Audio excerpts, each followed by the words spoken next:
5'11".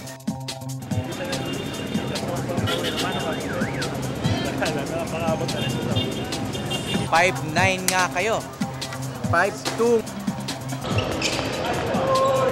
Yung 5'11 mo, flat. Walang kapatid. Bitin. Ibig sabihin talagang tikbalang ako. Yung height ng Pilipino, nasa 5'6", 5'7", 5'8". Yan ang normal. Sila abnormal. Kasi ni abnormal, normal, kayo nasa baba ng normal. So hindi namin alam kung ano tawag dun. 5'5 and a half. 4'4 and a half.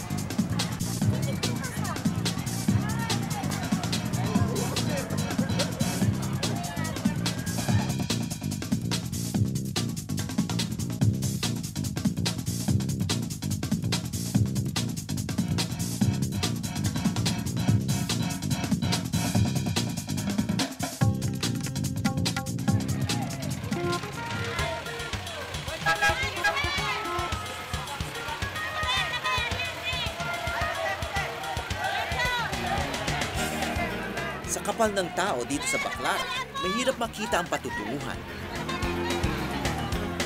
Pero hindi yan problema ng ilan.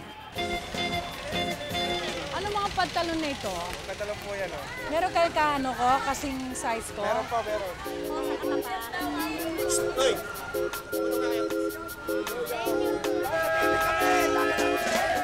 Maliit naman to. Tingnan mo naman, oh. Kasi wala bang mas mahaba? Kagaya ni Melanie Marquez na matagal nang tinitingala sa showbiz. Isa kasi siya sa pinakamatangkad nating actress.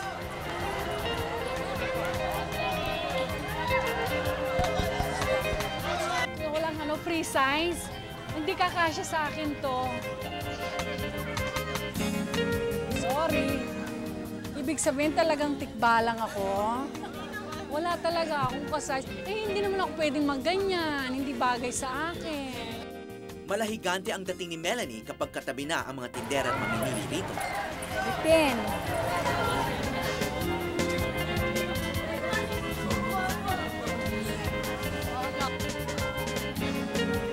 Usually ba mga pantalon mo saan nanggagaling? Well, actually sa States. Galing States sa States. pa, American style. Oo, dapat. Pero, minsan nakakuha ako sa tutuban, pumunta ako ng tutuban, mga broken sizes, biglang binili ko 6 na iba-ibang style. Yan, tingnan mo ate. Ay! Nakakuha rin ako! I'm so happy! Nakakuha din ako. Tingnan niyo, oh! Tingnan niyo, oh! Maganda ate, magandang fitting yan. Maliit pa lang si Melanie, alam na niyang naiiba siya. Nung elementary ako, and I thought, ang feeling ko para akong alien. Na, pag nagla-line up ka, tapos lahat sila hanggang dito lang, ang aking ulo nakalutang. By looking around, that I have all the privileges to see everybody. May nakita akong kuto sa harap ko. Alam mo, may nakita akong gano'n ng puting buhok. May nakita akong kalbo. It's more of pain. Hindi ako tikbalang, pero they call when tikbala, matangkad di ba? Melanie Marquez is my name. I am representing my country, the Republic of the Philippines. Ngunit ang batang tinutuksong tikbalang noon, nasungkit ang titulong Miss International at sumikat bilang supermodel at artista. My height is an asset. It's a big, big plus to become an internationally acclaimed an achiever. At nawala yung dati kong insecurity nung bata ako na I thought I was abnormal. I thought I was an alien. I thought I don't belong in this world.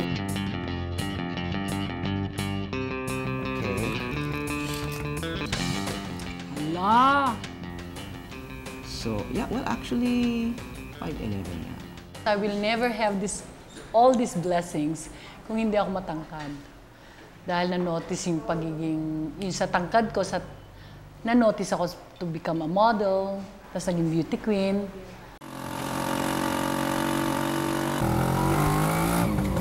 So, yan talaga, halos tumatama na yung ulo mo sa... Sa bawat isang Melanie Marquez, May isang tulad ni Rodel Celo. Hindi modelo, artista o isang professional basketball player, kundi isang ordinaryong tao na may ekstraordinaryong tangkad. May times na pag Engineer na si Rodel. Kapag nagko-commute, ramdam na ramdam niya kung papaano mabuhay sa mundong tila nilikha para sa mga maliliit. Doble bayad pag tricycle. Pag jeep, yung normal na bayad.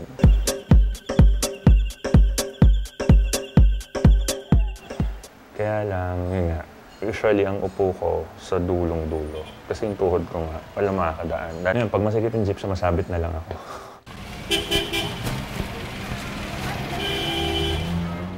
Paghahanap lang ng tsinelas, challenge na kay Rodel. Ito yung 10.5. Pati nga po 11. So kung may mas malaki pa kaya? Wala na po. Size 11 na kami. Ano size po ba pa niyo? 19, that's 13. 16 po. 16.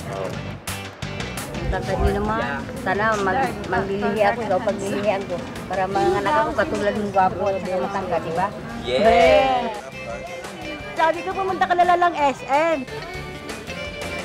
Ingat at baka tumama ang ulo mo sa yero. Yan usually palagi untugin. Maraming naiinisahan sa sinihan, sa bus. Kasi yung legs, mahaba, diba? So, yung mga nasa harap, hindi ma-recline yung upuan kasi tumatama sa tuhod. Maraming napapatid kasi mahaba rin yung paa. Ayan, yung mga hindi kasya sa upuan. Yun, lagpas yung paa ako sa kama. Dito tayo sa Kapuso. Hello, Isel! Kapuso. Ayan, Number 1. 5'9.5". Hindi mo sinukat yung height ko. 5'7 ako. 5'11.5". 5'10" and mga 1/4. So dito 6'7". Siguro 1 inch yung sapatos, no? So mga 6'6" nga. Okay. Pagdating sa bahay, tila normal lang ang pagiging matangkad niya. Bagong pupunta sa isang lugar, ganun, papansin height or tatawagin ka ng names, associate na player ka or PhilAm. Clear ba yan? Ano sa palagay niyo? Bakit niyo tinatanong? Kasi matangkad eh. Sa ano sa tingin yung lahi niya? PhilAm eh. Ano? PhilAm. PhilAm? Pero hindi pa rin niya ipagpapalit ang pagiging matangkad. May sense of nagko-command ng authority. Di ba, parang pag matangkad ka. Usually pag college yung mga group, something, leader ka. 5'3". 5'8". 4'9.5". 5 lang yata ako. 5'5.5". 5'6" nga. So mga ano kayo, 4'10". 4'5". 4'4.5". Kung makakapili kayo ng height, ano pipiliin niyo? 5'6". Bakit 5'6"? Tama lang yung height. Talagang maliliit ang mga Pilipino. Ang lahi talaga natin nasa 5 lang eh. 5'2", yan lang. Halos 6 feet na kayo ah. Para sa isang pulis. Mas advantage ang matangkad. Talaga? Bakit ba? Ano yung advantage? Siyempre, kung unano ka na pulis, diyan ang mangyayari doon. Ano ba yung gusto ka? Ataol? Ataol yata si... 5'3" lang kayo eh. 5'3" ba? Sabi 5'6" daw eh. Nasa bandang 5'1" sa babae at 5'5" sa lalaki raw ang average height ng Pilipino. Kaya kinaiinggita ng mga tulad nila Melanie na 5'11" at Rodel na 6'6". Pero parati nga bang nakaaangat ang mga matatangkad? When I was in school, nung bata ako, nilalagay ako laging sa likod. May pagkabingi pa naman ako. Wala akong marinig, lalo pag ang teacher nag-teach na hindi naman, hindi, yung boses hindi malakas. Lalo ko nabibingi. So sabi ko, I don't learn anything.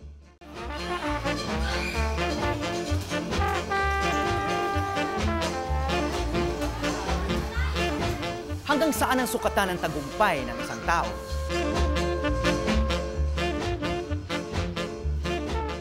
Nadadaan ba ito sa laki o sa liit? Ano nga ba ang sinasabi ng ating katangkaran tungkol sa ating lahi? Magandang gabi po. Ako po si Howie Severino at ito ang Eyewitness. Sigurado ka bang mayaman talaga yan? Oo naman. Yung pamilya sa Times Street nakatira. Ha? Sa Times Street. Luma na yan. Pumita na. Ako, nagsiselos. Hello! Sa telebisyon, lalong kapansin-pansin ang nagagawa ng mga matatangkad. Sa sitcom ng Lagot Ka, Susumbong Kita, ang mga 6-footer na sina Joey Marquez, Richard Gomez at Benji Paras ay inalalaban sa 5'7" na si Raymart Santiago. Lumalabas tuloy na silang tatlo ang normal at si Raymart ang tila kakaiba. Coincidence lang ba na parang puro kayo matatangkad? May punchline niya kasi nga kami tatlo magkakapatid supposedly matatangkad. Si Raymart yung... Parang naging joke na rin, no? Parang joke, parang gano'n. Na, nagtataka bakit to ang liit. Tago niyo kung pagkatapos ito, ha? Parang daw kumahuli. Nakatatandang kapatid ni Melanie, si Joey Marquez. Tulad niya, bata pa lang si Joey, nasa hulihan na ng pila sa eskwelahan. Pamilya kayo ng mga matatangkad? Daddy ko 6'2" eh. Melanie 5'11". Kapatid ko 6'1". Pinakamababa sa amin 5'10". Nahuhuli ang dalawang dambuhalang magkapatid na Marquez. Sa ibang bansa, hindi na ekstraordinaryo ang tangkad ng magkapatid. Dahil importante ang sapat na nutrisyon sa paglaki, marami nang matataas sa mga maunlad na bayan kagaya ng Japan at China. Pero sa mga kapus pa ring bansa tulad ng Pilipinas, malaking bagay pa rin ang pagiging 6-footer. Ako yung pinakamatangkad sa family namin. Siguro, dala na rin nung pagkabata ako, mahilig ako uminom ng gatas. Importante rin yung nutrition. I think, aside from yung genetics nga, pag tama yung pagkain ng bata, malaki rin yung tulong na sa pagpapatangkad. Ang mga matatangkad marahil sa atin ay yung mga hindi nagugutom. Hindi rin sila nagkukulang sa kumpiyansa. The way I see it, pag matangkad ka, minsan malakas kagad yung dating mo eh. People see you right away as a leader eh. Diba? Tapos, pag matangkad ka, ang dali mong magsalita sa harap ng maraming tao dahil tinitingala ka nila eh. Tila mas may advantage nga ang matatangkad sa pagiging leader. Ngunit hindi ba ang ating Pangulo mismo ay hindi man lang 5 feet? At lahat ng tinalo niya sa huling eleksyon ay mas matangkad sa kanya. Kaya nais man tumangkad ng maraming Pilipino, ang pinili pa rin nating kinatawan sa mundo ay mas maliit pa kaysa karaniwang Pinoy. Ha? Ako si Toto! Ha? Hindi mo ba ako lala? Toto! Sa apat ng komedyante rito, iisa lang ang naging action star, yung pinakamaliit. Wala akong co-stars na mas matangkad sa akin. Sa lahat ng mga kalabang ko sa suntukan, lahat sila maliliit sa akin.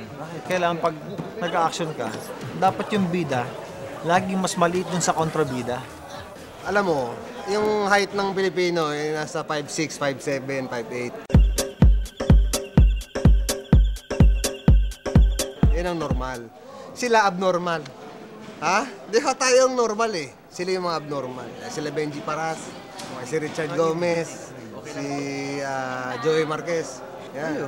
Kasi ni abnormal, kayo nasa baba ng normal. So hindi namin alam kung ano tawag dun.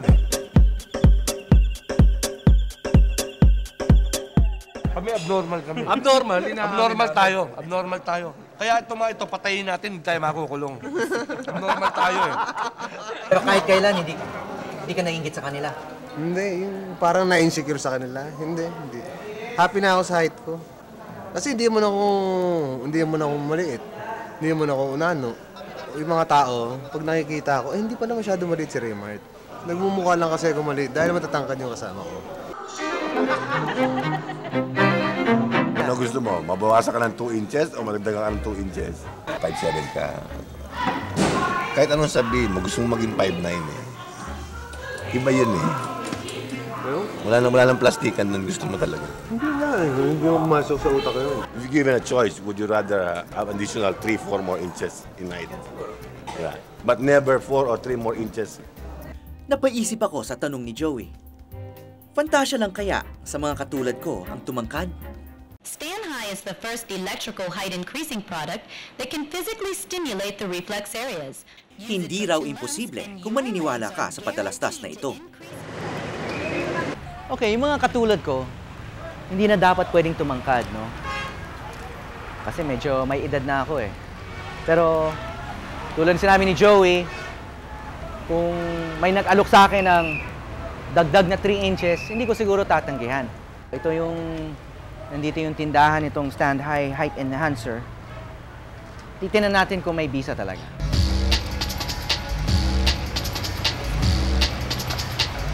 Hinahanap po namin itong opisina ng Stand High Height Enhancer. Si Chef, sir. Oo, kasi gusto kong tumangkad eh. Sa halagang 2,900 pesos, pwede ka na raw tumangkad. Ano ito? Parang kinukuryente niyo yung paa? Binavibrate yung nerve point ng paa natin to stimulate the growth hormones sa pituitary glands natin. It produces the growth hormones. Because sa pituitary glands natin, ito produces yung growth hormones. Ito yung pinapahid, no? Yeah, it's very relaxing. Kadalasan mga seaman daw ang bumibili ng kanilang produkto. Pero marami pang ibang trabaho ang may height requirement. Sa soul ng feet natin sa Ross Boulevard. Yes, ma'am. Regarding saan? Daan-daan ang mga interesadong tumatawag sa Stand High araw-araw. You have to avoid that kasi during sleeping yung production. Nasa mga tsinelas na ito nga kaya ang sagot sa mga problema ng mga maliliit. 5'6". Kung ano-ano na ang naiisip ng mga Pinoy para magpatangkad. Ilan na bang growth balls ang nabili ng iba? Pero itong tsinelas na ito ang bago raw kasagutan sa mga Pinoy na nangangarap. Kung gusto kong maging 6'5", pwede pa.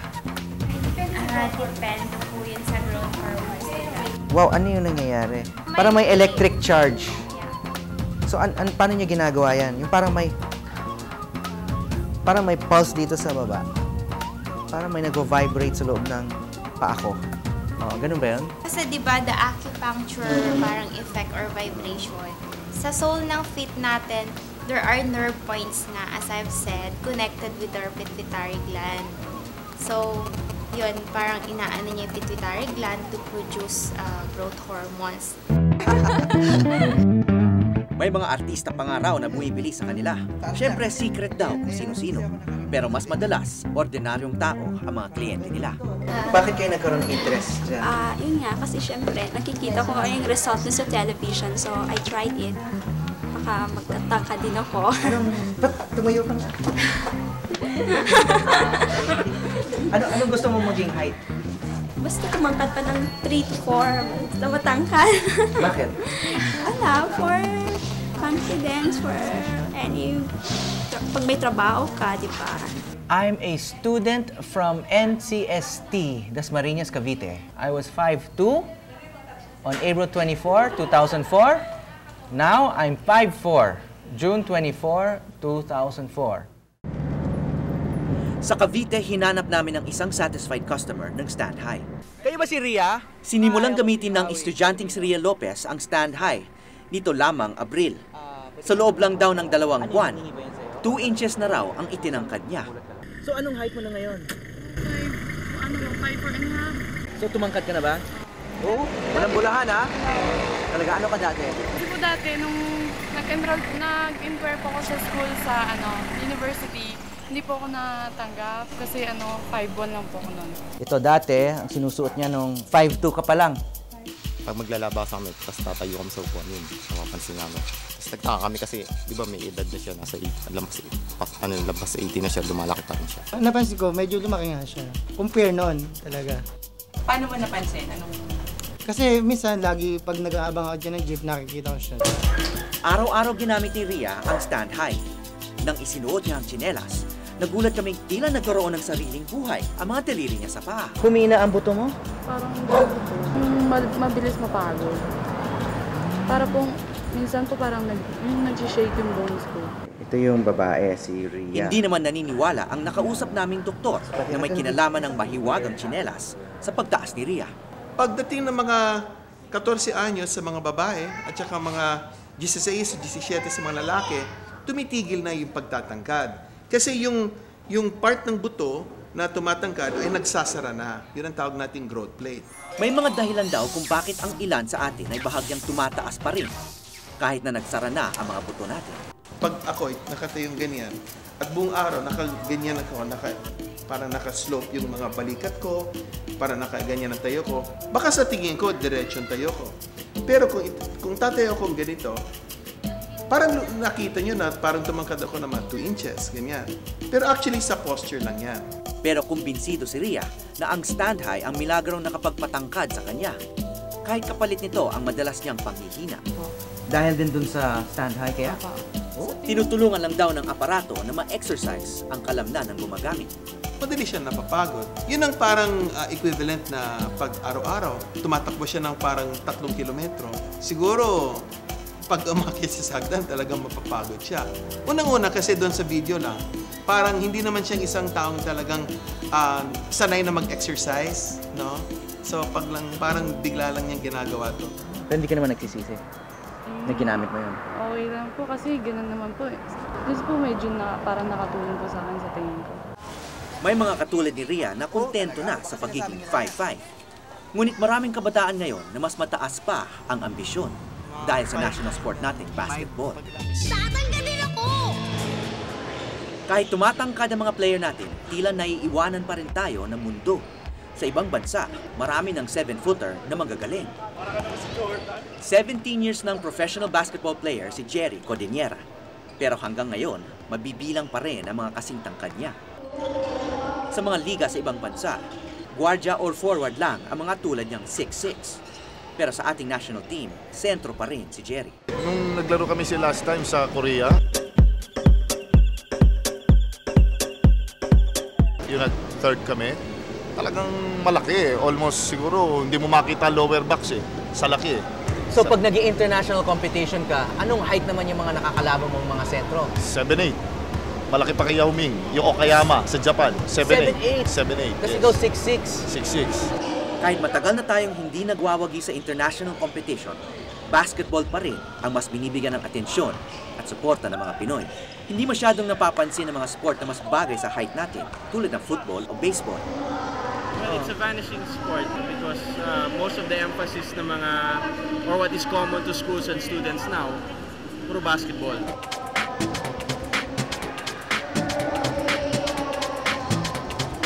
Good! Now, finish! Finish! Si Jerry Codiniera nga, inaming hindi pala basketball ang first love niya, kundi baseball. Kasi magaling maglaro yung father ko noon. Gusto ko yung umi-slide. Kita ko sila pag pa-slide sa second base, third base, umi-slide.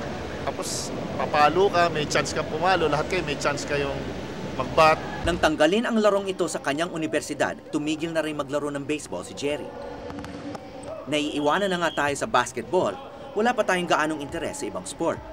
Kaya naman, di nakatakatakang bokya tayo sa katatapos lang ng Olympics. Frustrating, disappointing ang ating performance. Wala tayong ni isang medalya.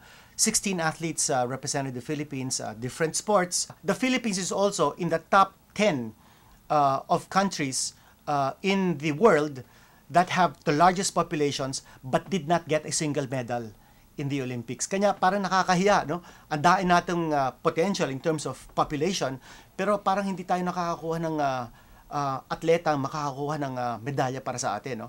Pero maraming ibang dahilan kung bakit di tayo nananalo sa Olympics, kasama na ang politika at kakulangan ng pondo. Ngunit di naman dapat hadlang ang kahirapan para makapag-uwi ng medalya. Ang Indonesia nga na developing country rin kagaya ng Pilipinas, naka-gold medal sa badminton, isang sport na kinababaliwan ng mga Pinoy ngayon. Sa kasalukuyan, patuloy pa rin tayong umaasa na magwawagi tayo sa basketball at tatangkad din ang mga player natin. Ngayon naka-on na yan. Ngunit hindi pwedeng umasa lang sa artipisyal na pampatangkad. Sa bansang kinakapos sa pagkain, ang mga karaniwang naglalaro sa mga kalye at court ay mga bansot. Iilan lang ang may tangkad na bagay sa larong ito. Bagamat panalo ang fighting spirit ng Pinoy, sa huli, hindi lang sa basketball may hirapang magugi ang isang bansa na mga maliliit at ginugutom.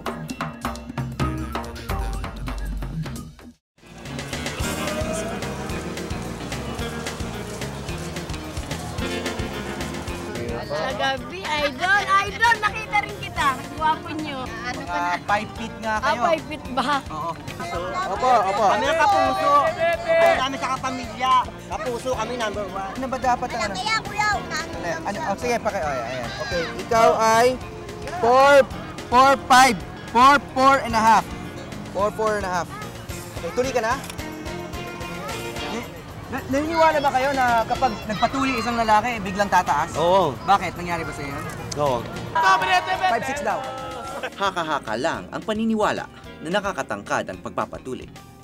Usually, yung mga lalaki sa Pilipinas, no, tinutuli sila kapag dumating sila sa edad ng puberty, yung pagti-teenage. Katapat, yun ang edad kung kailan tumatangkad yung lalaki talaga. So yun ang dahilan kung bakit may relasyon yan. Tulad ng pagpapatuloy at ang may kuryenteng tsinelas ng stand high, nagtitiwala ang Pinoy sa mga madali ang paraan upang tumangkad. Ngunit 2 bagay lang daw ang importante sa usaping ito. Unang-una, genetics. At yung genetics, ibig sabihin sa lahi. Yung pangalawa, syempre, yung nutrition. So yung mga bata na malakas kumain ng mga protina, silang talagang tumatangkad doon sa mga ibang grupo nila.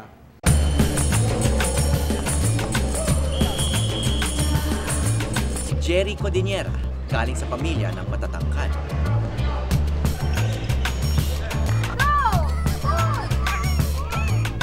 Kaya naman si Manu, ang 4 na taon niyang anak, ay nasa dulan na rin ng mga pila sa school. Gusto mo maging basketball player din? Ang 7 taong gulang na ate naman ni Manu na si Matis ay 4'8" na. Halos kasing tangkad na niya si Pangulong GMA. At tulad ni Melanie Marquez noong siya'y grade 1 teen, si Matis ang pinakamatangkad sa klase. Hanggang balikat lang niya ang Kastila niyang best friend na si Laura. Ikaw, paglaki mo, anong gusto mong maging? Stewardess. Gusto maging stewardess? Bakit? Gusto ko lang. Bagamat mas maliliit ang mga kaeskwela ni Matis sa kanya, dito sa Ayala, Alabang, bihira ang bansot o mga underheight na mga bata. Socioeconomically, better ang environment siguro ng mga bata ngayon. Kung kaya ang growth and development nila is mas maganda kumpara noong so many years back. Pero paano naman ang kalahating porsyento ng ating populasyon na nabubuhay lang sa noodles at kulang sa protina? Dito sa Pilipinas, before you are able to eat kung ano yung balanced diet at kung ano yung proper diet, kailangang madami kang pera. Hindi mo masunod yung tamang pagkain dahil hindi ka maka-afford na makabili ng mga pagkain dapat ay kainin mo. Natural yung growth mo magiging stunted in terms of height, nababansot. Plus, of course, tayo yung bansang hindi tayo nasanay uminom ng gatas. Okay. Uy, kit. Junior! So dito 6'7". Siguro 1 inch yung sapatos, no?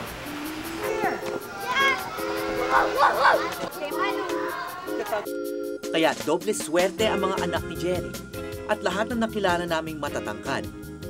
Maliban sa nabiyayaan ng lahi nila, sila ang nasa pribilehiyong bahagi ng lipunan na may sapat at tamang pagkain. Madalas isipin na ang pagtangkad ay isang pansariling hangarin lamang. Ngunit ito'y maaring isang epektibong sukatan din ng kaunlaran ng ating bansa. Dahil kasabay ng pag-angat ng kalidad ng ating pamumuhay, ang pagtaas din natin. Ako po si Howie Severino at ito ang Eyewitness. Magandang gabi po sa inyong lahat.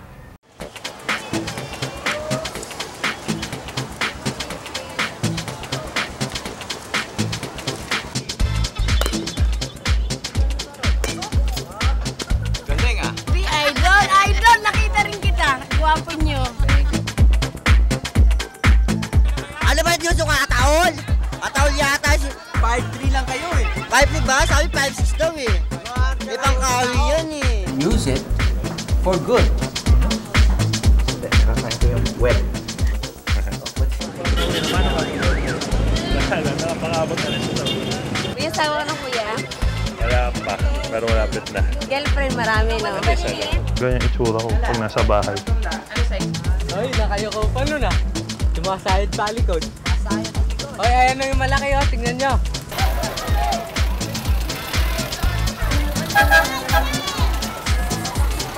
Ibig sabihin talagang tikbalang ako. Happy na ako sa height ko. Kasi kung tumangkad pa ako eh, perfect na ako. 5'7" na ako. Dati 5'6" and a half. Kapareho na kami ni Raymart Santiago. Maraming salamat sa pagtutok sa Eyewitness, mga kapuso. Ano masasabi nyo sa dokumentaryong ito? I-comment na yan at mag-subscribe sa GMA Public Affairs YouTube channel.